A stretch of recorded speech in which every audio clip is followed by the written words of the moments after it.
Radio Vinci Autoroute, journée spéciale 24 heures contre la somnolence au volant, avec l'association Prévention Routière.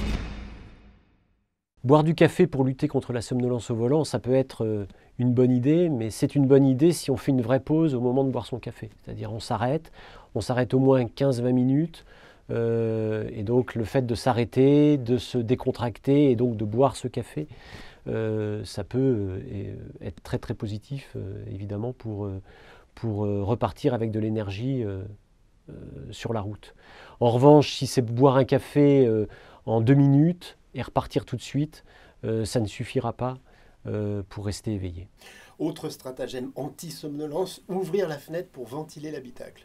Alors ça peut avoir un effet pendant quelques secondes, quelques minutes peut-être, parce qu'effectivement on va rafraîchir l'habitacle et on sait que quand on met trop de chauffage dans une voiture, ça peut aussi favoriser la somnolence.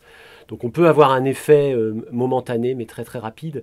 Ça ne va pas suffire pour pouvoir lutter contre la somnolence de manière efficace. C'est une très mauvaise idée de se dire je vais appeler quelqu'un au téléphone, comme ça je vais pouvoir discuter avec cette personne et comme ça va me tenir éveillé. On sait que le téléphone au volant, même en kit main libre, a un impact très négatif sur la conduite parce que ça va ajouter de la distraction à la conduite. Donc si en plus on est fatigué, on ne fait qu'aggraver les choses.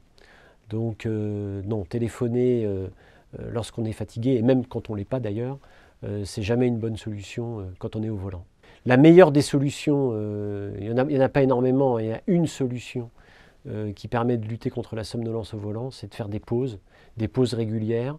Et une pause régulière, c'est une pause toutes les 2 heures, et une pause suffisamment longue, 15-20 minutes, pour avoir bien le temps de se reposer et de repartir avec toute l'énergie nécessaire pour conduire.